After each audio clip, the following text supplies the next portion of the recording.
Martinsville, Virginia. It's the Pannill Knits 500 here in Martinsville, and that's the sponsor on this car. Unfortunately, Arrington, injured in a crash in Darlington, South Carolina, could not drive the car. However, he called on another hometown favorite, Jimmy Hensley, who's enjoyed a great deal of success here at Martinsville in the Busch Grand National cars. He'll be the pilot representing Buddy Arrington, Pannill Knitting, the man who sponsored this particular race, in today's NASCAR action in Martinsville. Gentlemen, start your Sweatshirts 500 from the Martinsville Speedway in Martinsville, Virginia. This is the beautiful Martinsville Speedway in Virginia. Over the years, Clay Earls has built this racetrack into a true showplace for the drivers and the fans alike. But the overall beauty of this racetrack doesn't truly belie the difficulty that the drivers have in getting around here correctly. Hello, everyone, and welcome to the Martinsville Speedway. I'm Eli Gold.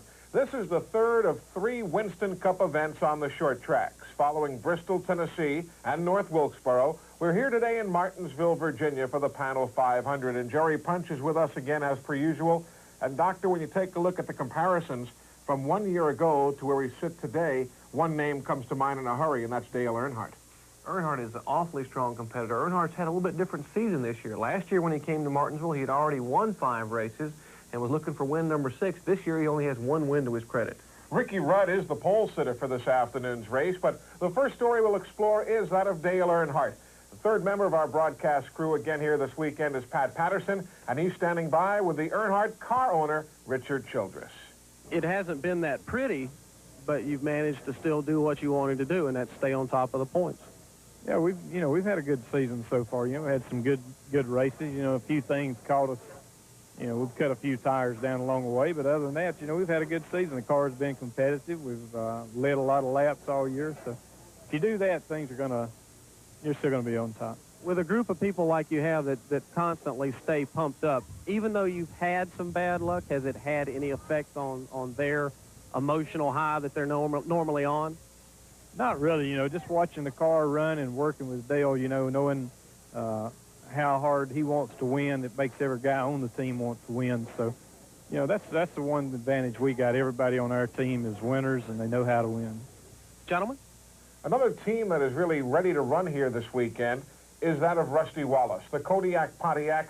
2 wins last year coming on the road courses, Riverside, California, and Watkins Glen, New York. But Rusty's team has won here at Martinsville also. They won the fall race here in Martinsville back in 1986, Eli. Their first short track win came at Bristol, Tennessee back in '86, so he had 2 short track wins that year. He will sit on the front row, as you said, and the Kodiak Pontiac always strong on the short tracks. Barry Dodson and the crew have that car ready to run today. So why don't we take a moment here to meet the next member of the starting lineup, Rusty Wallace, driver of the Kodiak Pontiac, standing by on pit road with Pat Patterson. Gentlemen. Well, the man on the outside here, gentlemen, is Rusty Wallace in the Kodiak Pontiac. And Rusty, I guess, brakes and patience and what else will get you through today? Brakes, patience, and a good pit crew. That's what it's going to take to win this race. The crew's got to keep me up front. I got to do my job to stay up front. Not one single factor is going to win this race today. It's going to take a lot of factors, and that's what brings a good team together. Well, this man has been very, very consistent throughout this year. Look for him to be one of the people in the hunt towards the end of this one. Well, no doubt Rusty Wallace is certainly a good driver on the short tracks and the road courses, Eli, but there are a lot of really good short track drivers in the field today. Some particularly good stories. Number 1, Mark Martin. Any type of race car, any type of short track, the high bank track like a Bristol, or a basically flat track as we have here at Martinsville, Mark Martin is a factor. Then there's Jimmy Hensley's story. It's a great story. He's just from down the road. He lives in Horse Pasture, Virginia, about 7 miles out behind the racetrack. He's in Buddy Arrington's car and qualified in the top 10, which is almost unheard of in that operation. And when Jimmy Hensley qualified, the favorite, the people stood in the stands and applauded, and they would really like to see Jimmy have a good run. He's won a couple of Busch Grand National races at this track in the past 6 months. He's been awfully strong here. Of course, one man we have not yet talked much of is another native Virginian from Chesapeake, Virginia, Ricky Rudd. That team has won the pole position for this weekend's running. They qualified here a couple of days ago. Larry McReynolds and the crew got things ready, and Ricky Rudd feels that this could well be the day for his Quaker State Buick. As soon as we come back, a chance for us to sit down and chat with the pole sitter, Ricky Rudd, as our coverage of the Pannill 500 continues. Martinsville Speedway, Eli Gold with Dr. Jerry Punch, our coverage of the Pannill 500. The pole sitter, really nothing new for him here at Martinsville, Virginia. It's Ricky Rudd. Well, that Quaker State car has been on the front row for both races here last year, and it's again on the front row. And let's go down with our Pat Patterson, who's standing by with Ricky Rudd, the pole sitter. Oh, thank you, gentlemen. The man on the point, Ricky Rudd, in the Big Q Buick, and I guess you're ready to go at it here today, aren't you? Well, we really are, Pat. You know, the car's been running real good all week long. It qualified well, and hopefully we can keep this Quaker State Buick out front. It's going to be tough. There's a lot of good running cars out here today. Save the brakes, I guess, just has to be the #1 thing on your mind? Well, save the brakes, save the engine, and in the meantime, try to keep everybody behind you. And it's not quite as easy as it sounds, but it's a lot, like I say, there's a lot of good cars here today, but you really have to play a strategy on whether or not you should push the car, keep it out front, or slack off a little bit and get in the middle of that pack. And I think right now I'd rather push it and get out front. That's Ricky Rudd, and he'll start up front on the point for today, Pannill Sweatshirt 500. We really haven't talked that much about saving the brakes, but that's a major factor here, getting these cars slowed down. Oftentimes you'll see a team lose their brakes and be forced to drop out very, very quickly, or at least not be around for the full 500 laps. Let's take a look at the starting lineup for today's Pannill Sweatshirts 500. A star-studded field from the Winston Cup division, led by that man, Ricky Rudd, and his Quaker State Buick, qualifying at 91.328 miles an hour. It is not a new track record, but an awfully good lap. And sharing the front row, a man from whom we've already heard, Rusty Wallace, driving the Kodiak Pontiac out of Fenton, Missouri, qualifying at 91 miles an hour. Row 2, Eli, handsome Harry Gant. What a tough luck driver. He came so close a few weeks ago to getting his first win. Gant will start third in the Skull Bandit Chevrolet. Alongside Gant, young driver Mark Martin, 4-time ASA champion, a real hot shoe on the short tracks. His Ford starts alongside Gant in 4th spot. A couple of drivers from the Hendrick Motorsports stables, Jeff Bodine and the Levi Garrett Chevrolet from Chemung, New York. He's a former winner here, starting in the 5th spot. And alongside him, Darrell Waltrip, another former winner here at Martinsville, the Tide Chevrolet, qualifying at 90.825 miles an hour. Former sprint car driver and 2-time pole sitter this year, Kenny Schrader, inside row 4. Schrader in the Folgers Coffee Chevrolet, prepared by Harry Hyde. Alongside him, the young driver, 1986 Rookie of the Year. A good run back then for Alan Kowicki. He's in the Z-Rex Ford. He will start in 8th spot.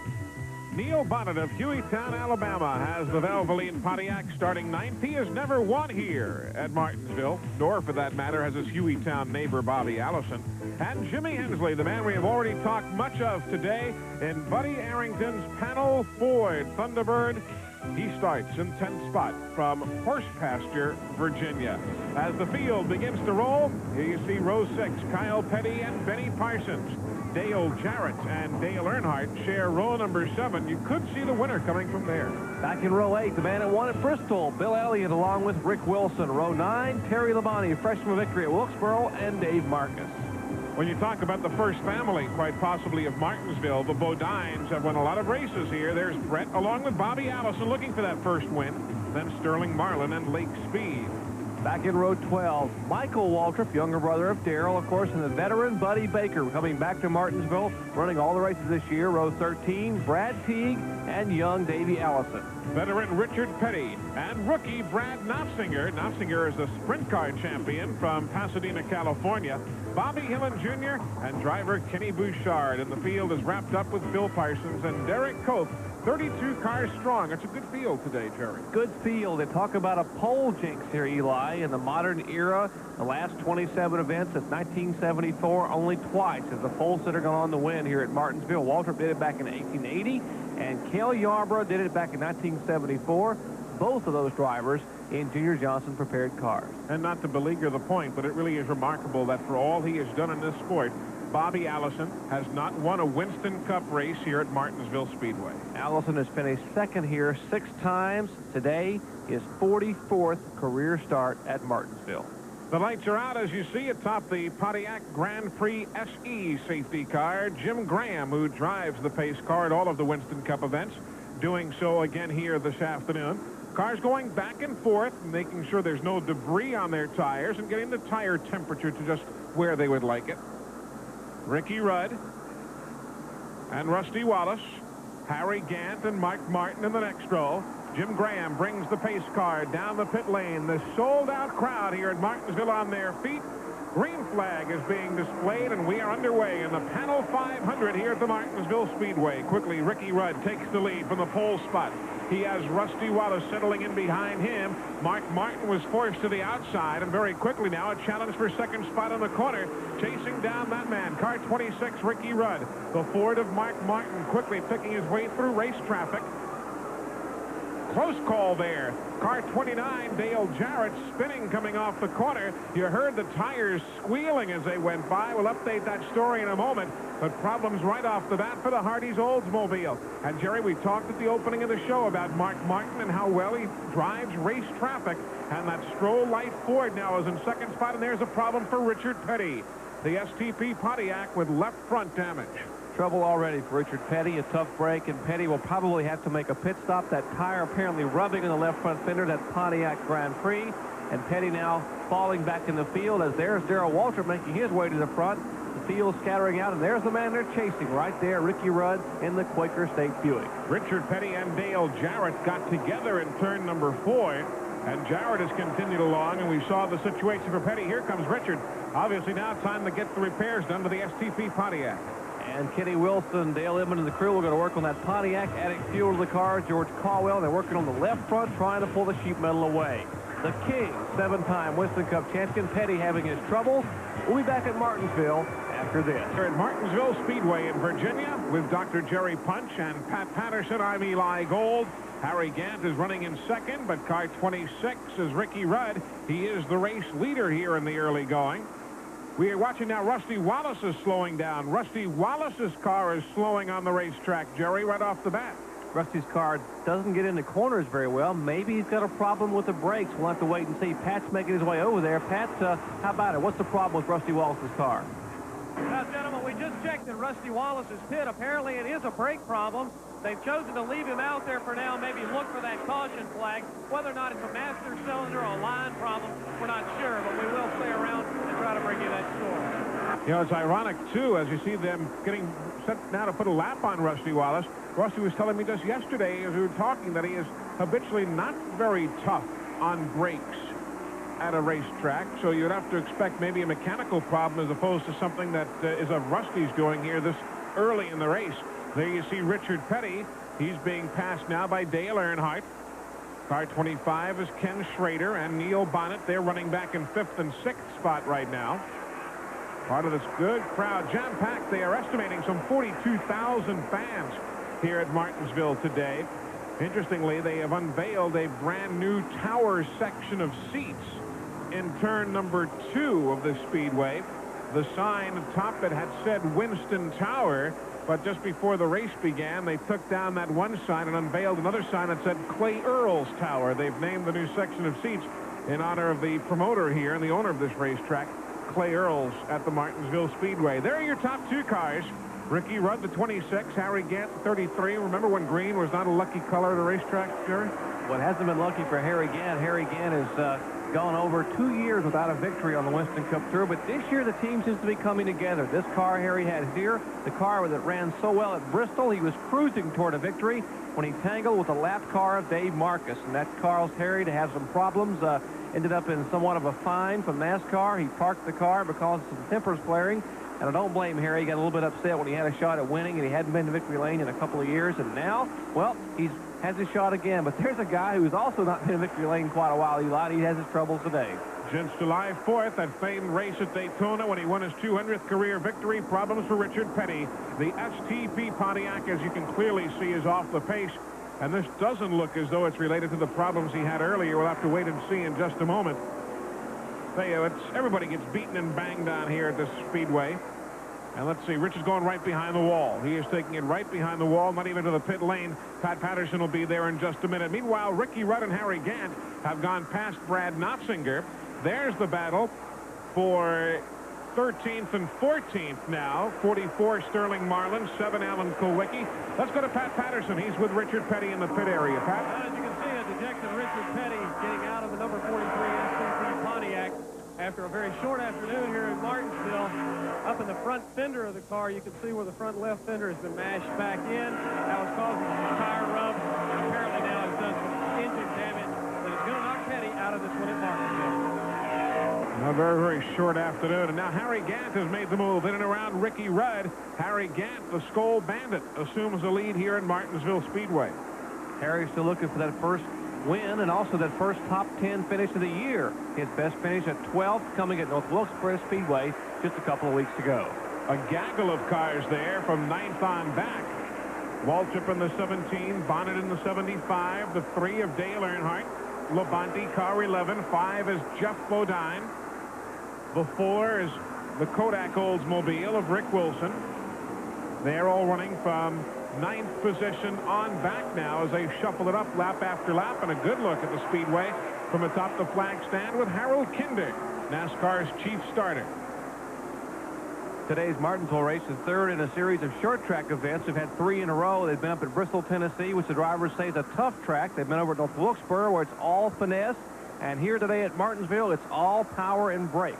And if you don't have those brakes, you can't get the car woed down in the corners and end up in the boxwoods. And if you don't have that horsepower, you can't get off. Everyone single file. There's Kyle Petty and Alan Kowicki, a pair of Fords now coming out of the bank, out of the turn. And at the chance of sounding somewhat redundant, we say it every time we come to Martinsville. You see the different colors there on the turn? The inside groove is cement, and the outside is asphalt, concrete and asphalt. It is a different setup here. One thing, you see the number of racetracks, the asphalt will tend to wear away. Here, Clay Earls makes sure that his turn is not going to wear away because that cement's not going anywhere, but it gives these teams a different circumstance to have to deal with. Harry Gant trying to work around the West Coast veteran, young Derek Cope, with a smoking Ken Bouchard's car you saw flash by there. There are Dale Earnhardt and Terry Labonte. They're running in the 10th and 11th spot as Bouchard's car, number 10, continues to limp around the Speedway. We are still early in the Pannill 500 here at Martinsville Speedway. The kind of pace that Harry Gant is setting, well, there you see him going around Bill Elliott, and problems to the Neil Bonnet Valvoline Pontiac. Neil Bonnet with some problems, obviously off the pace here very early in the event. As we are working now around lap 60, there's Kenny Bouchard, Bob Johnson and the crew searching for the answers there. Trouble for Ken Bouchard, rookie driver in the Bob Whitkin car, and Neil Bonnet making his way to pit road. The Valvoline Pontiac, a tough break for Bonnet, and Pat Patterson is standing by. Pat? Well, Neil Bonnet brings the Raymock Valvoline Pontiac here on the pit lane. Smoke coming out of the left side of the left header pipe. Bob Rahili will go up under the hood there to see what exactly the problem is. Now the hood goes back down on the car, and apparently they may have... He's going to send him back around now, so Bonnet will go around and probably make that hard left-hand turn to bring it behind the wall. Tough break for Neil Bonnet after finishing 4th in the 500 at Daytona. He had back-to-back wins at Rockingham and Richmond. And right now, Gant leading the way here with Rudd, Mark Martin, Sterling Marlin, and Kenny Schrader in the top 5. Pretty good short track drivers there. Now we're watching Lake Speed in the 83. Work right up on the rear deck of Dale Earnhardt in car number 3, the Goodwrench Chevrolet, defending Winston Cup champion. We were talking about Earnhardt earlier in the show. There's Jimmy Hensley, you see to the inside, car 67, driving for Buddy Arrington. And those 2 Fords right there, 21 Kyle Petty and the 7 of Alan Kowicki working together as they were before the break back into turn number 1. Might not quite be able to tell it from that picture, but these guys turned some pretty good speeds down the front straightaway. About 108 or 10 miles an hour on the front stretch. Average speed a little over 94 miles an hour here. Good qualifying effort by Rudd. Not a record that put him on the front row, but that car, the Quaker Stake car for Rudd, has been on the front row, as we said, in both events last year and the first one of '88. Lake Speed. He and Dale Earnhardt picking their way through race traffic. Speed in the 83. Earnhardt in car number 3. Lake Speed picking up an impressive first win of his career at Darlington a few weeks ago. The ultra-competitive track too tough to tame down in Darlington, South Carolina.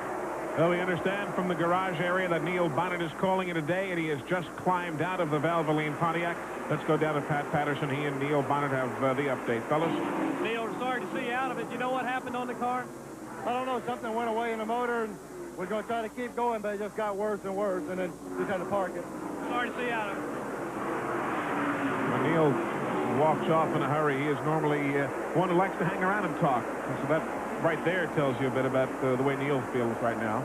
got to be frustrating. You know, they started so quickly there. We see a little bit of bumper tag between Kyle Petty and Lake Speed, but he started so quickly with the good run at Daytona, coming back from the injury last year, a near-career threatening injury, and then the wins back-to-back, and then since Rockingham, whoa! Lake Speed, and the wins. Kmart Oldsmobile loops it around off turn 4. Lake Speed, no caution yet. Now they're putting it out. Caution is on the speedway. Lake does manage to pull off the racing area itself in behind pit wall. And there's Alan Kulwicki. Look at the right front tire on Kulwicki's car. So he will be making entry on the pit road as the caution waves. And here's the leader, Harry Gadd in. The crew, of course, Travis Carter going to work on that car. And the rest of the Skoll crew will change right side tires, add some fuel to the car. And Gant's going to be feeling pretty good right now. Still early here at Martinsville, but Gant's going to get 4 tires, and they got to hustle on a short track. You don't have time to tarry, even under yellow. Here comes Kulwicki and the crew. They'll tend to the right front, and now Ricky Rudd is on pit road, the early leader. And the Quaker State team, the Big Q, rolls into the pit area. The number 26 of Ricky Rudd. Now, he's had a problem. He was the leader in this race. Harry Gant, of course, got up in front. Now looking over at Sterling Marlin's car, the number 44 Piedmont Oldsmobile. They'll work on the right side of that car. It looks like Marlin may beat Rudd back out of the pits. Now they're going to do a 4-tire change over on Sterling. Had a little bit of problem there getting the air wrench. As you see, Ricky Rudd's team also doing a 4-tire change. Both of these cars very quick. Sterling Marlin apparently has the fastest car on the racetrack at this time. Alan Kulwicki had to get the binders out there. He slowed in a hurry before running into Ricky Rudd. Here come Bodine and Darrell Waltrip, Bill Elliott, Earnhardt's crew pushing him away. Rusty Wallace. Tell you, the racing on pit road is oftentimes as good, if not better, than we see on the racetrack. Tight quarters of the pits. You saw a good move by Waltrip to avoid a battle there of crunching in the pits. He got on the binders and allowed Jeff Bodine to pull away as Waltrip was held back a few feet. But we're still at it here at Martinsville. Part of the sun-drenched crowd here in the Blue Ridge Mountains of Virginia. We are under caution for the first time this afternoon on lap 75. CTN's coverage of the Pannill 500. Eli Gold with Dr. Jerry Punch and Pat Patterson. Average speed at this point, 86.703 miles an hour. That is a brand new event record for this point in the race. Obviously, we're still fairly early, but 86.703 miles an hour. Harry Gant is the race leader, car number 33. He's been picking them off one by one, very quickly putting a host of cars a lap down. Right now, he's closing in on Rick Wilson's machine. Rick Wilson, the young driver from Bartow, Florida, set on the pole a few weeks ago at Bristol, Tennessee, driving a very competitive car, prepared by Tony Glover and the rest of the Morgan McClure team. There's Brett Bodine, car 15. The 21 of Kyle Petty, the 83 of Lake Speed, back running without any problems. Phil Parsons now in the Skoll Crown machine, leading the parade back into turn number 3. Phil was telling me earlier today that you never like to look past an event, but he's looking forward to Talladega next week, the Winston 500, because he has run well there. Of course, he's had problems there, too, but he's run well, and Oldsmobile showed so well in the Daytona 500. Phil's excited about next Sunday. Well, Phil's best finish of his career came at Daytona. He finished 3rd, and they have tested at Talladega in that Crown Skoll Oldsmobile. That car prepared by Leo and Richard Jackson. They'll have Leo Jackson preparing the car for Talladega, and that car should run awfully well. Mark Martin, Benny Parsons. There's Alan Kulwicki separating those 2 men. Car number 7 is Kulwicki. The 6 of Mark Martin, the Scrollite Ford, prepared by Steve Meal and Robin Pemberton. But again, we flash back to Harry Gant. You know, over the years, when you stop to think about it, when Harry Gant has run well, he has run so well. He has put people away by the dozen. I mean, when he ran so well at Pocono, when he ran so well at Dover, Delaware, he'd be leading by 16, 17, 18 seconds, stuff like that. Those events, unfortunately, have been few and far between, but he's been doing well. Problems off the corner. A couple of cars spin. Phil Parsons, we had talked about him. Rick Wilson was involved. Everybody else seems to be able to get through. We are under caution. Looks as though somebody has taken a giant can opener to the Kodak Oldsmobile. And Rick Wilson has got severe damage in front of that car, trying to get the car slowed down and get around to the yellow flag. And there's Phil Parsons getting his car righted and refired. You see him coming by, and Harold Kinder was waving that yellow flag. So there's Harold atop the flag stand. And we are again under caution here at Martinsville. Let's see what they finally figure out here. A lot of work to be done on the Rick Wilson car. Pat Patterson is down there. Pat? Well, as you can see, Rick Wilson's Kodak crew is going to work on this machine. Badly damaged up on the front end. And this is so typical. Wilson has had this kind of a year almost everywhere he's been. He's run well. He sat on a pole earlier this year, but now you can see it's another problem Sunday afternoon for Rick Wilson.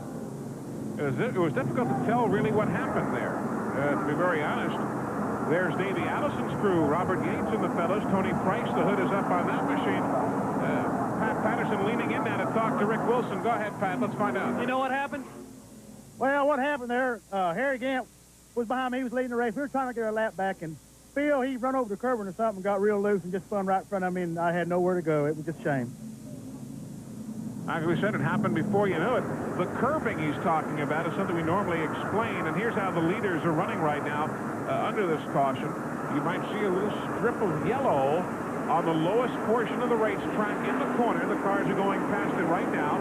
That's like it's a curve, looks like you'd have on any street corner. And when you get up over that curve, you can do all sorts of deals. About 5 inches of concrete that can spell the end of your afternoon here at Martinsville. If you get too close to it, you could bounce off, knock a wheel out of a line, or possibly break something in the steering. But right now, it looks like Gant's got the line, and Earnhardt trying to get around the outside of Jeff Bodine. Back to green here on lap number 94 of the 500 laps in the Pannill 500. Gant and Earnhardt. Jeff Bodine, Rusty Wallace. Buddy Baker would be next in line. Good run for him. Then the Sterling Marlin car, Ricky Rudd, Darrell Waltrip, Mike Martin, Terry Labonte, Kenny Schrader, Bobby Hillen Jr., and Kyle Petty. That is the running order at this moment. Average speed 66.582 miles an hour. 66.582 at this point. Eli, you know what a difference a year makes. You talk about Earnhardt last year. He came in here having won 3 in a row and 5 of the first 7 events in 1987. He was again leading the Winston Cup point standings, and he won this race at Martinsville by virtue of Jeff Bodine's misfortune late in the race, coming together with a lap car. But this year, Earnhardt has yet won but once, and that's coming, of course, at Atlanta. Rusty Wallace, we never did establish he's running again after those brake problems of earlier. The Kodiak Pontiac still out there trooping away, picking up those Winston Cup points. There's Sterling Marlin. Before the Phil Parsons Lake Speed incident, we were talking about, or actually the Phil Parsons Rick Wilson incident, we were talking about Harry Gant, who is dominating here, and how when Harry gets out in front and is hooked up, his car is probably more dominant at times than anybody else has been. Harry has certain tracks, and he is just almost unbeatable. If the car would hang together, they've had a lot of mechanical problems with the car, a lot of engine problems over the past year or so, trying to get that sorted out. They have worked probably harder than any other team on the tour. Travis Carter, all the guys back in the engine room, have worked so hard trying to get this car together. And Gant, his first win came here at Martinsville back in 1982. He has run Busch Grand National races here, run awfully well in those. He has won, of course, twice at Martinsville, in, of course, 82 for his first victory, and again in 85. So he is no stranger to leading or going to victory lane here in Virginia. Everybody seems to have settled down into some semblance of single file racing, or darn close to it. There you see among the lead cars in a single file all the way back to about 18th, 19th, 20th position now. Working our way towards lap number 110. Buddy Baker, never really known as a strong short track driver. Car 88, he's more than holding his own here today, doing a good job. Lots to talk about in the Pannill 500. Hope you can stay with us. SETN's coverage from the Harry Gant continues to lead here at Martinsville, Virginia. The Pannill 500 on SETN. Eli Gold with Jerry Punch and Pat Patterson. We were talking about Buddy Baker before we broke away, and I had made the comment as we look at Buddy in car number 88, the fact that he's not known as the best of short track racers. Not that he's bad, he hasn't had as much success on the short tracks as he has in the super speedways, but he's running now in the 4th position as he has been for much of the afternoon so far. That's good to see. You know, Buddy Baker has the majority of his wins have been on the super speedways. He runs so well at Talladega. He runs well at Darlington and at Daytona. Only 2 of his total wins have come on the short tracks, one of which came here back in 1979, driving a Chevrolet for Harry Ranier. The car was prepared by Waddell Wilson, who is now the crew chief for Jeff Bodine.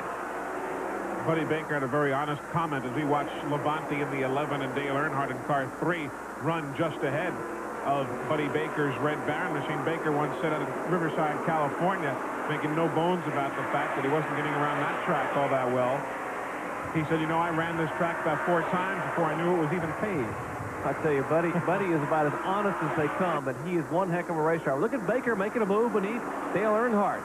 We've got to mention the fact that Buddy Baker today has a brand-new crew chief, and that, of course, the young 27-year-old Joey Knuckles.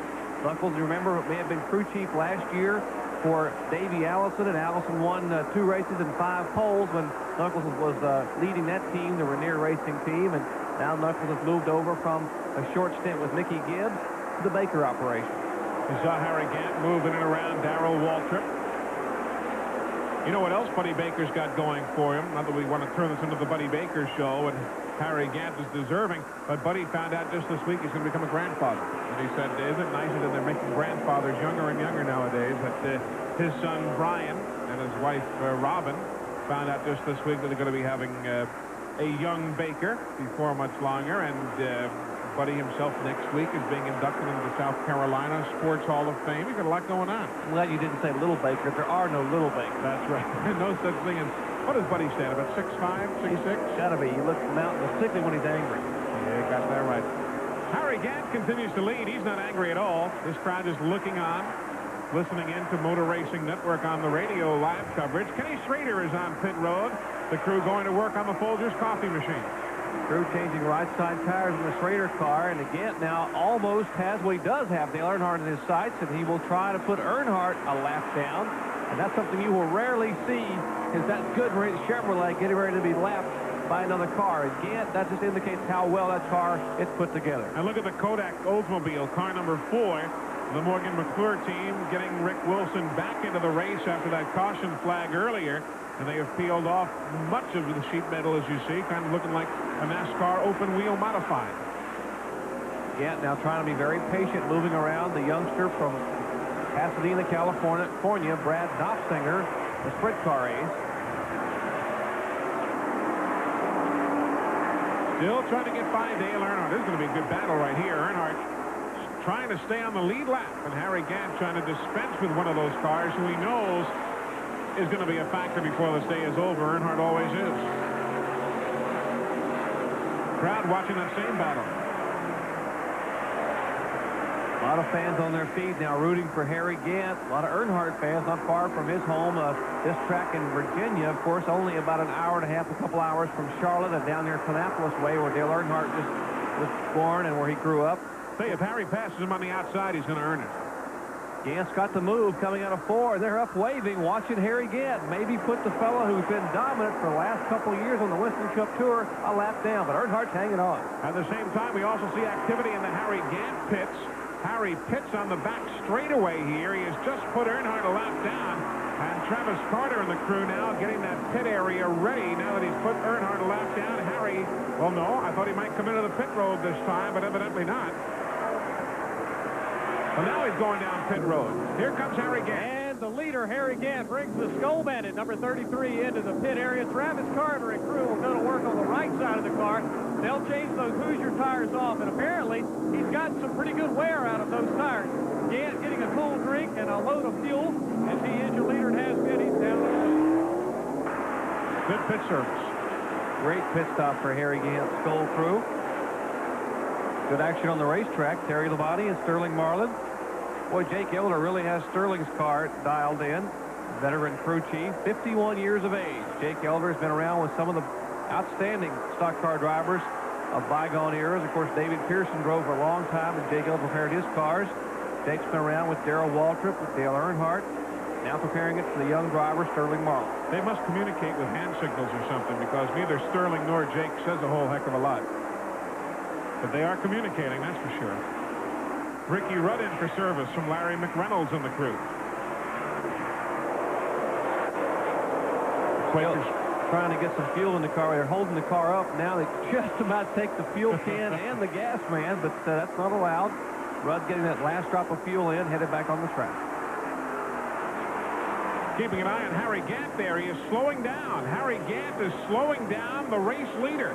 A problem coming off turn number 4. I was just going to say I'm keeping an eye on Gant. I thought I saw the car kind of jerk in the corner. And you see the problem. He is going to go a lap down here as he comes down the back pit lane. The other leaders go by. Gant loses a lap, and the heartbreak and the bad luck of 88 continues. Harry Gant just must not be able to believe it. Well, I guess he can believe it, the kind of years he's had the past couple of years. Gant brings the car slowly down to a halt, and Travis Carter and the crew will raise the hood. Our Pat Patterson is standing by. Pat? Well, once again, gentlemen, the bad luck of Harry Gant has come back to haunt him here at Martinsville. Running so well early on in the race, Travis Carter and the crew have the hood up on the Skull Bandit. They're looking down to see exactly what may be leaking or coming out of the car, and apparently he has broke the motor. We'll try to get a report and a word with Harry in a moment. Remarkable. It really is. Here comes Sterling Marlin to the attention of Jake Elder and the crew. Let's see exactly what kind of a pit stop they turn in. The clock is running. Good stop. Right side tires already off on the Piedmont Underall Oldsmobile, cleaning the windshield. Second can of fuel going in. Meanwhile, while they change the Piedmont car around, let's go back to Pat Patterson. He's with Gant. Do you know what happened on it? Something happened to the engine, but I don't know what it was. You guys were running so well, I know you had to have your hopes up for this one. The car looked like it just was the fastest one out there. Yeah, we was, we had our hopes up real high, and running about as easy as you could run. We're sorry to see you out of it. Harry Gant almost in disbelief, shocked at what he just has happened to him again and again and again. For the 4th time this year, actually the 5th time this year in 8 events, Gant will not be around at the finish. Simply remarkable. And the amazing thing is that Harry Gant hasn't forgotten how to drive a race car. Travis Carter hasn't forgotten how to prepare a race winner. The crew has not forgotten how to prepare a race car. Just stuff happens. You know, these guys are the Baltimore Orioles of stock car racing. Individually, they got all kinds of talent, but as a team, they just can't seem to get it together. The last couple of years have just been abysmal for them, and I'm sure they'll turn that around in the near future. They've got to. You know, we've not talked about it. You saw car 8, Bobby Hillano, and Jeff Bodine gets together with Kyle Petty. Jeff Bodine and Kyle Petty spin, and there's caution on the speedway, lap 246. Harold Kinder puts out the caution as Jeff Bodine and Kyle Petty get together, but both are able to continue, but you can see a good bit of damage to the right rear, which is actually dragging and shooting those sparks off from Kyle's car as he goes. Well, short track racing at its finest, and Kyle now spinning those tires back behind the pit wall of the Wood brothers. Lynn and Eddie will go to work on that car. You see Harold Kinder's caution flag is waving in front of our SETN cameras as everybody is again back on pit road for service. We are at this point 248 laps complete. Working the 3rd caution flag of the afternoon, and now with Harry Gant gone from the picture, we've got a brand new race in the Pannill 500. And here's how the leaderboard stacks up. We told you before the break that Bobby Hillen Jr. was running well. He's running well enough now to lead the parade. Harold Kinder looks him over from atop the flag stand and the green. See what Bobby Hillen has up his sleeve here. I'll tell you, for that car to be at the top of the field right now in light of what they have gone through on the short tracks here the last couple of weeks, that's a story in its own right. We'll get back to the Hillen story in a second. I'm just watching Kyle Petty. They have just brought his car behind the wall on the front pit area. Pat Patterson is there. Pat? Well, as you can see, gentlemen, Kyle Petty, driver of the 21 Citgo Ford Thunderbird, is just a little upset. NASCAR told him to park the car behind the pit wall, and Leonard Wood, crew chief on the car, is out conversing with the NASCAR officials while Kyle talks to crew chief Eddie Wood. But apparently Petty extremely hot about NASCAR making him park the car. Well, Kyle doesn't seem to quite understand what's happening. He seems confused. He's trying to explain his side of the story to the NASCAR official, and of course Leonard Wood and the Woods brothers, whose shop is just nearby here in Stewart, Virginia, standing there talking to the NASCAR official. But that's one of the new rules, that they have the ability to put you in the penalty box, which means they put you behind the wall and hold you there for a while until you cool off or they decipher what exactly happened on the racetrack. So Kyle Petty sits and cools his heels just a bit. The racing still rather hot and furious near the point. Sterling Marlin is the race leader, car 44. The number 3 of Dale Earnhardt who managed to get his lap back earlier, is now running in second spot. Bobby Hillen Jr., who we were talking about before the break, is now in the third position. Hillen has had to use provisional starting spots here lately. Once the races have begun on the short track, they have actually been one of the faster cars, but getting into the field for them has been half the battle here in the last few weeks. Well, Bobby Hillen and the team, they put together a brand new race car as Earnhardt gives a little awakening nudge to Sterling Marlin there. But a brand new car for Billy Woodruff and the Savola team. They took it to North Wilkesboro. The car ran okay, but wasn't quite dialed in. They tested here at Martinsville, as evidenced by the fact that this car running so well today. Billy Woodruff and Ron Perrier and the rest of that Miller crew for Bobby Hillen showing they have done their homework and they have worked awfully hard, and their car running extremely well here today. Working here at Martinsville Speedway. Only 4 cars running on the lead lap at this point. Marlin, Earnhardt, Hillen, and the Buddy Baker machine. Ricky Rudd and Terry Labonte, those 2 cars, the 11 and 26, just ahead of the leaders, are actually on the tail end. Well, I correct myself, they are now 1 lap down. They are 1 full lap down. 2 laps down are Davey Allison, Bobby Allison, and Darrell Waltrip. 3 laps down now is Rusty Wallace. 4 laps down, Benny Parsons, or I correct myself again. Yes, Benny Parsons, Phil Parsons, Jeff Bodine, and Bill Elliott all running 4 laps down. Here at the 300 lap mark. Looking at an average speed of a tick over 73 miles an hour. Sterling Marlin, 30-year-old driver from Columbia, Tennessee. Second-generation driver. Oldest son of Cuckoo and Eula Fay. It's one driver having his hands full. Good job of steering there, and looks like we'll get some flagging, yes? Caution is on the speedway. Mike Martin, he has put down some fluid, some oil in the corner because of what seems to be a blown engine. And we are under caution here for the 5th time this afternoon. Tough break for the young Batesville, Arkansas driver. Mark Martin in the Stroh-Light Ford, the Jack Roush prepared car. Of course, Robin Pemberton, Steve Meal, and the crew have done so well. That car finished second at Bristol a few weeks ago. A good finish for a brand new team. Yellow flag again being displayed in the field here in Martinsville, Virginia.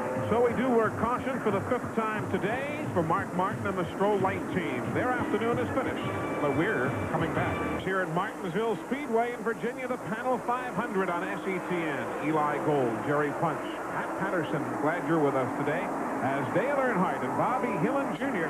battle for the lead on the restart, with Darrell Waltrip watching in 3rd spot, Buddy Baker in 4th, and those are the only 4 cars currently on the lead lap.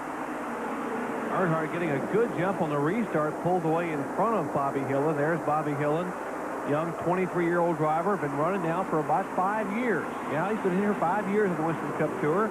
He raced back when he was 18 years old. In fact, he had to leave Charlotte Motor Speedway back when he was 18 after qualifying to fly back to Texas for high school graduation. Let me restate something I said moments ago. The 4 cars on the lead lap are the 44 of Sterling Marlin, the 3 of Earnhardt, the 8 of Hillen, and the 88 of Buddy Baker. I think I might have included Waltrip in there. Darrell in the 17 machine is a couple of laps down. I just wanted to make sure I clarified that. But Darrell's not going to give up. He's going to try and get by 2nd place. Ricky Rudd is also going to sneak through. A little beating and banging there in the corner. Rudd is being shown as the 5th place car, Eli. He is showing us 1 lap down. And Darrell Waltrip in that bright orange Dayglow Tide Chevrolet being shown currently in 7th position, 2 laps down to the leader. Buddy Baker, car 88, still on the lead lap. Hillen right behind him in car number 8, also on the lead lap. Terry Labonte, the 11 car, is a couple of laps down.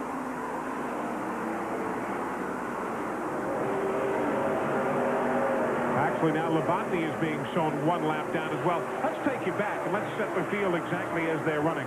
The 4 cars on the lead lap are Earnhardt, Buddy Baker, Bobby Hillen Jr., and Sterling Marlin. 1 lap down are both Ricky Rudd in the 26 and Terry Labonte in car number 11. 2 laps down, Darrell Waltrip in car 17, Bobby Allison and Davey Allison. 3 laps down, car number 25 is Kenny Schrader.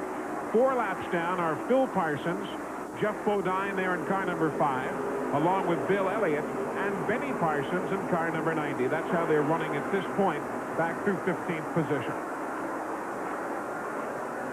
Dale Earnhardt showing the way here. Trouble. Mike Waltrip, Alan Kulwicki, Schrader came in there, got a piece of it. Benny Parsons in car number 90. Notzinger will get through car number 98. Looks as though Kulwicki is the most seriously damaged. Kulwicki took the brunt of that lick. There's Bobby Allison and Sterling Marlin trying to get around, but Alan Kulwicki will be trying to slowly make his way back around toward pit road. There's the leader, Dale Earnhardt.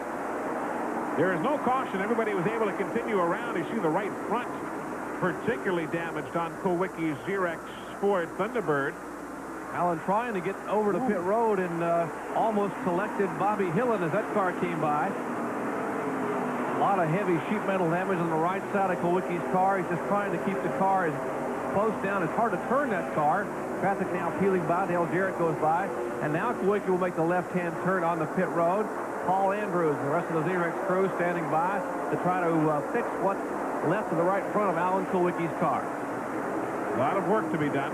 And you see the jack won't fit under the car. They have to physically lift the car with manpower so as to get the jack beneath the automobile and then affect the tire change. Alan Kulwicki was one of his best moments in his young career. Came here at Martinsville when he ran for Rookie of the Year back in 1986. He had a 4th place finish. Meanwhile, Dale Earnhardt has now pulled away to a comfortable lead of some 6.5 seconds. There are Buddy Baker and Terry Labonte behind him. Baker on the lead lap, Labonte a lap down. Baker still with a super run here today. If you're just joining us, Harry Gant was the race leader. He was so very dominant. We've also seen Sterling Marlin lead, Bobby Hillen Jr., and now Dale Earnhardt. Earnhardt inheriting the lead on lap number 319. Holding it to this point. Look at Notzinger, a little bit of short track experience there. The dirt tracks it off the corner. Early on troubles for that driver there. Of course, Rusty Wallace, who started on the outside front row, he had brake problems early in the race, and that cost him some valuable time in the pits to repair that.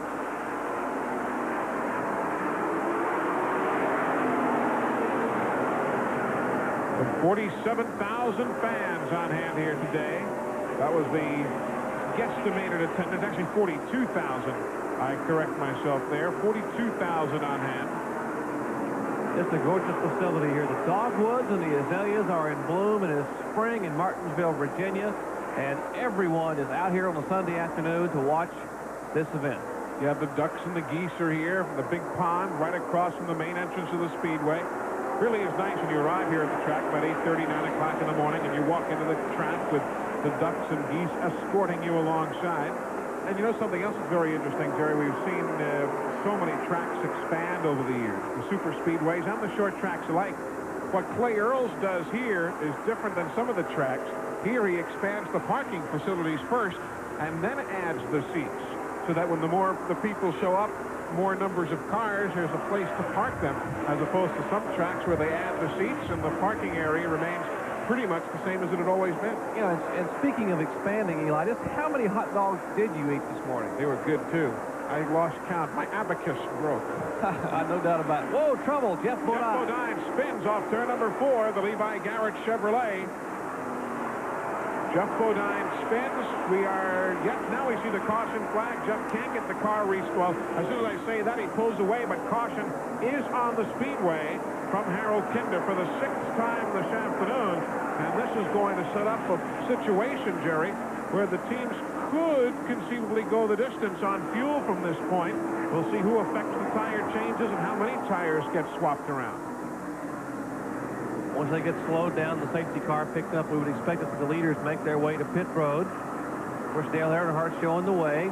There's Earnhardt in the black and silver numeral Goodrich Chevrolet, and Earnhardt peels off, followed by, of course, Sterling Marlin. Only Dave Marcus stays on the racetrack. He'll pick up those 5 points for leading a lap. Pat? Here's your leader in the pit, Dale Earnhardt, the GM Goodrich Chevrolet. Richard Childress, Kurt Shelberdine, and the crew are going to work on the right side of this car. You can see a few battle scars over here on the left door right beside Dale. Goodyear tires is their call. That's what they've been using all day long, and the Hoosiers of Sterling Marlin, who's been in hot pursuit, appear to have been working as well. But this particular set of Goodyears, we'll have to see what happens between the two cars. The leader is down and away. He is down pit road and away. Here comes Darrell Waltrip. Here comes Bobby Hillin Jr. And Hillen's car is stopped. Bobby Hillin Jr. has stopped on the pit lane. He needs a push from behind, and he wants some help. Bobby Hillin Jr. on the pit road cannot get his car to fire. Chocolate Myers from Dale Earnhardt's crew has come out to try to push. Now a couple of the Kodiak guys have come out to try to give him a push. Hillin, up in the lead lap, is losing a lot of valuable time trying to get his car fired. Now he's got it fired, and he can thank Waddell Wilson and some of the Kodiak crew as well as some of Earnhardt's crew for that. We might mention what happened to Bobby Hillin. As he was leaving pit road, a car pulled out in front of him. Hillin slammed on the brakes, and the car stalled. He tried to keep from hitting a car, and it cost him valuable time in the pit. We are working caution here at Martinsville Speedway in Virginia in the Pannill 500. We are set to go back to green after the spin involving Jeff Bodine. There you see the leaderboard. Just the top 3 cars on the lead lap. Earnhardt, Sterling Marlin, and Buddy Baker. Green flag again for Harold Kinder. Ricky Rudd in car 26 trying to get back one of the laps. He is in arrears. Dale Earnhardt, though, battling right there alongside in the black, white, and silver Goodwrench Chevrolet. A little touch there into the corner. Sterling Marlin on the 44 watching as well. Bobby Hillin Jr., who was again running up with the leaders, did lose a lap before during that stop on pit road. That's why he dropped off the lead lap, if you were questioning that earlier. Now Ricky Rudd is back on the lead lap, having gone around Earnhardt. There are the front 2 cars. Earnhardt, of course, the leader, and Sterling Marlin running in second spot. Cars come steaming off the corner. Earnhardt doesn't want to let anybody else back into his domain. He'll work hard to get around that Quaker State Buick again. Average speed, 73.789 miles an hour. Got to give a call to Buddy Baker. There's Baker and Bobby Hillin. Baker in the Red Baron Pizza Oldsmobile, currently being shown in the 3rd spot as he and Hillin going tooth and nail, I should say fender to fender, and Hillin has the inside move, and they are still now Baker trying to hang on. Watching Dave Marcus out there. Dave, of course, taking a little heat from the incident between himself and Harry Gant at Bristol a couple of weeks ago. But Harry was leading, and he and Marcus got together. Dave was running some 3 or 4 laps down. But one thing you always see Dave Marcus do, we saw it earlier, I believe we pointed it out midway through the telecast. One of the cautions came up. Dave Marcus stayed out there, led a lap to pick up those 5 bonus points. Every time you lead a lap in a race, only happens once. You don't get repeated bonus points. If you lead 1 lap, you get 5 bonus points. Lead the most laps during the course of a race, you get an additional 5 points. But they all add up once you get to the Waldorf Astoria for the night in December when they hand out checks. You know, Mark is running pretty well this year. He's hired Ivan Baldwin, the former West Coast car builder, who was with the Elliott team last year, and Baldwin is Marcus's crew chief, and they are really starting to come together. The race leader is car number 3, Dale Earnhardt. He and the rest work their way around the country time lemonade machine of Michael Waltrip. They've been somewhat off the pace since a bit of a miscue on the racetrack a number of laps ago.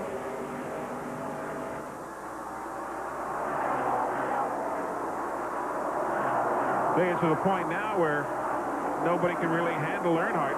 Sterling Marlin's been able to stay with him, but traffic is so tight on this racetrack that you really have to pick and choose where you pass, and as well as Ricky Rudd is running now in front of Earnhardt, you've got another groove occupied. Now Earnhardt says time to get around Ricky Rudd if he can. Can't quite beat him into the corner. Got to remember, these cars came in not long ago and have fresh tires on, so Rudd's car running awfully well on fresh rubber. And Earnhardt knows that if Rudd can get a yellow flag and come around and be in the lead lap, he'll be awfully hard to deal with as the laps wind down. Now, one thing we did see, of course, earlier, all afternoon long, after about 20-25 laps on the restart, as Earnhardt now makes the move around Ricky Rudd, after about 20 or 25 laps after a restart, Sterling Marlin over the curbing there, the Hoosier tires seem to kick in a bit more. Those teams that are on Hoosiers don't make the quick kamikaze run, but after 20, 25 laps, they are able to narrow the margin between themselves and the others. Now we'll see what happens there when Marlin went over the curbing we talked earlier. Sometimes that can do some damage to the underside of the car, to the steering, to the alignment, knock the toe in out of line, as they call it, although he seems to be running well. Got to give a call to Sterling Marlin. He kept the car from spinning, but now troubles for the Quaker State team. After a couple of second-place finishes earlier this year on the short tracks, he finished second at Richmond and then again at Wilkesboro, and sitting on the pole today. Apparently, they will not have a good finish as the car, the big Q on pit road, and Larry McReynolds has that head in the window talking to Rudd. Meanwhile, the fella everyone's watching and everyone's chasing is Dale Earnhardt. And Sterling Marlin is not quite able to catch back up after that across-the-curb excursion. And that seems to be it for Ricky Rudd. Harold Kinder waving that blue and yellow move over flag. That lets some of the slower cars know to get out of the way because the quicker cars are closing in from the rear flank. Now it appears that Sterling Marlin's car is starting to catch up a little bit. Marlin, as you said, has the Hoosier tires on, and it takes about 20 laps for those tires to come into being when they start to grip the racetrack and catch up. Meanwhile, Earnhardt and the Goodyear Eagles have long gone. And Ricky Rudd has now climbed out of the Quaker State Buick. Their afternoon is finished. Let's go down to the garage. Well, Ricky, we hated to see you out of it. What broke on the car? Well, we think it broke a timing chain on the Quaker State Buick. Really not sure why. It just decided to go real late in the race. Well, we're sorry to see you out of it. It looked like that last group of laps that you were running, that you were beginning to run down the leader just a little bit. Well, they were making adjustments to the car all day, and we started off a little bit too loose, and they kept tightening the car up. We got running better. We just we could have got our lap back. I think we could at least run second.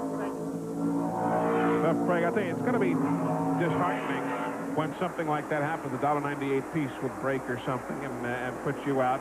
Rusty Wallace slowing again in the Kodiak Pontiac. He's had a long day after that brake problem very early, but I would find that hard to accept sometimes. When you run well, you do your job, and then a piece breaks. A lot of disappointment today. Harry Gant had it early on. Gant had just lapped Dale Earnhardt, believe it or not. If you're just joining us, Harry Gant was the dominant force early on. His engine gave up the ghost, and of course that put Earnhardt back in the lead lap, and now it's an all Dale Earnhardt show. Sterling Marlin is not closing in at this point. As a matter of fact, Earnhardt's lead now is beginning to build even more. Wouldn't surprise me if we find out later on that Marlin might have knocked the car out of whack, out of alignment just a bit. They're hopping over the curb. Further back, 17, Darrell Waltrip. 28, Davey Allison. They are running for position.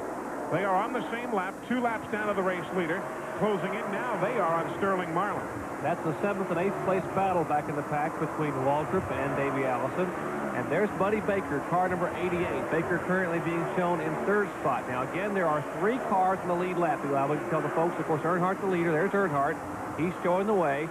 About 8 or 9 seconds back is Sterling Marlin in 2nd. And the 3rd place car is the Red Baron Frozen Pizza Oldsmobile of Buddy Baker.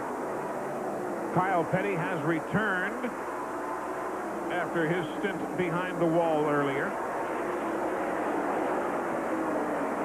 Behind the front 3, Bobby Hillin Jr. is 4th. Terry Labonte running 5th. Darrell Waltrip, Davey Allison, Bobby Allison, Ken Schrader, and Benny Parsons and Phil Parsons. Those are the leaders. We are at Martinsville. Grab the win on the Pannill 500. They'll have to do it within the next handful or so laps because just 10 remain here at the Martinsville Speedway, and the Good Wrench Chevrolet right now having things his own way. Being patient, taking his time, picking and choosing his spots as he goes. That's been the story for Dale Earnhardt so far today. Richard Childress looking for his 4th career win as a car owner here at Martinsville, Virginia. Of course, in the modern era, no one has won here at Martinsville starting further back than 13th. Harry Gant did that in 1985. And, of course, Dale Earnhardt started back in 14th spot today, so he'll set a record of sorts if he can hang on and go to victory lane. It would be his 2nd win of the year if he can hold on. Neil Bonnet, his hunting and fishing buddy from Hueytown, Alabama, also with 2 Winston Cup wins this year. There's Sterling Marlin running in the 2nd spot. Buddy Baker having since fallen by the wayside. Only 2 cars on the lead lap. The Earnhardt and Marlin machines. Bobby Hillen Jr., car number 8, running on his own lap. He is 1 lap down, the only car to be a lap down. 2 laps down are Terry Labonte, Darrell Waltrip, Davey Allison, Buddy Baker, and Bobby Allison. Jeff Bodine still out there running, but at a reduced speed. Kenny Schrader still out there running as the laps wind down towards a conclusion here in Martinsville. Now, we mentioned Earnhardt has 1 win to date in '88, that being the dominant run he had at Atlanta in the Motorcraft 500. But he has run well on the short tracks. We should mention, of course, at Bristol, Tennessee, he had one of the quicker cars there. They broke a fuel pump on the car. He came in the pits for a lengthy stop, lost a number of laps, but back out. Was still probably the quickest car on the track, but finished laps down in 14th spot. Then a week or so later at Wilkesboro, he had the race in the bag. With a handful of laps to go, he had a right rear tire going down. He lost the lead and the win to Terry Labonte. If you're just joining us, some of the teams that are already gone from the event. Mark Martin leaving with engine failure, as you see the indication from Harold Kinder, 5 laps to go. Derek Cope had engine problems. Brad Teague has been on and off pit road with an overheating car. Richard Petty gone with an overheating problem. Kenny Bouchard lost the engine. Michael Waltrip with fuel pump problems. Neil Bonnet lost an engine early. Alan Kulwicki having dropped out for the same reason. Most recently, Brad Knopfinger. We heard Ricky Rudd tell us about what he thought was a broken timing change, so engine failure there. And that is pretty much it. The attrition rate just about what we normally see here at a race at Martinsville. Earnhardt's lead over Sterling Marlin, sitting at just 2 seconds right now, but with the laps winding down, it would take a major turn of events here for Marlin to chase down Earnhardt. There is Sterling in car number 44. Of course, Bobby Hillen being shown a lap down in 3rd, and you got a feel for the young Hillen, 23-year-old driver who lost that lap unexpectedly on pit road, not on the racetrack. He wasn't lapped on the track. He lost it the most unexpected way ever, and that's in the pit. There's Earnhardt, hoping it all holds together for another couple of laps here. Bill Parsons just ahead of Earnhardt. Bill running unofficially in the 10th spot as we have it. We'll, of course, give you a full rundown once this race winds down. 1 lap to go. White flag is out from Harold Kinder, signifying 1 lap remaining for the race leader, Dale Earnhardt. Earnhardt looking for his 33rd career win and his 2nd win on the year. Over $7 million in career earnings. He will go over the $300,000 mark this year by taking this victory. He'll follow Benny Parsons off turn 4 for the 2nd time this year. Dale Earnhardt accepts the checkered flag from Harold Kinder. Sterling Marlin finishes 2nd. And the celebrating in the Good Wrench Richard Childress pit area. Childress, crew chief Kirk Shelmerdine, engine builder Lou LaRosa, and that whole crew, a job well done. We'll, of course, be going to victory lane here in just a moment or so as Earnhardt waves to the crowd. Unofficially, Hillen was 3rd. Labonte 4th, Darrell Waltrip 5th, Davey Allison 6th, 7th Buddy Baker, and 8th Bobby Allison. Average speed 74.740 miles an hour. We'll take you to victory lane. 100 is in the books here at Martinsville, and a victory and a nice one it was for Dale Earnhardt, climbing from the Good Wrench Chevrolet. And Pat Patterson is right down there in the middle of that celebration. Pat. Well, Dale Earnhardt, congratulations. Win number 2. Thank you.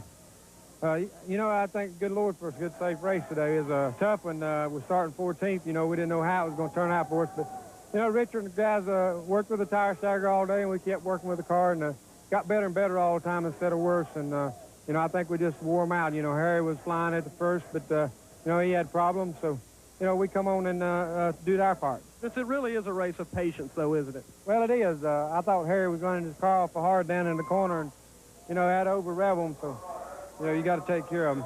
Dale Earnhardt, win number 2. Well, they say there really is a difference with the Goodyears. He gives a good credit to the Goodyear tires, the stagger they put together on the Childress car. And, of course, his lovely wife, Teresa, there in victory lane with him, celebrating his 2nd win of the year. There's the new Clay Earls Tower we were talking about earlier as you look at the top 10. Marlin, Bobby Hillen Jr., super run, Terry Labonte and Darrell Waltrip. Davey Allison survives for his 6th place finish. Buddy Baker ends up in 7th. Bobby Allison, Bill Parsons, and Ken Schrader. Pretty good run today for a number of different drivers, but in particular, Sterling Marlin. He was right there battling for the lead much of the day, and he's in the victory lane area. Well, Sterling Marlin, not a scratch in the win column, but another good scorecard for your team. Second place here today. It did. The Piedmont team, Underall's done a good job all day, and I really felt like I had the car to beat to win the race, and got tangled up for down there in the corner. I don't think he seen me up under me and run me all up on the curb, and he bent the toe in all out, and you know, after that, it's about all over, but we was gaining on Dale there at the end, and we just run out of laps. This has got to be, again, the confidence builder. You keep turning in consistent performances. Oh, yeah, anytime you got the, you know, the crew we got, you got Jake Elder and Dewey Live and Good Building Motors, and I'll put them up against anybody, and, you know, we just keep plugging along. We're going to win some races this year. Congratulations. Good run. Thank you.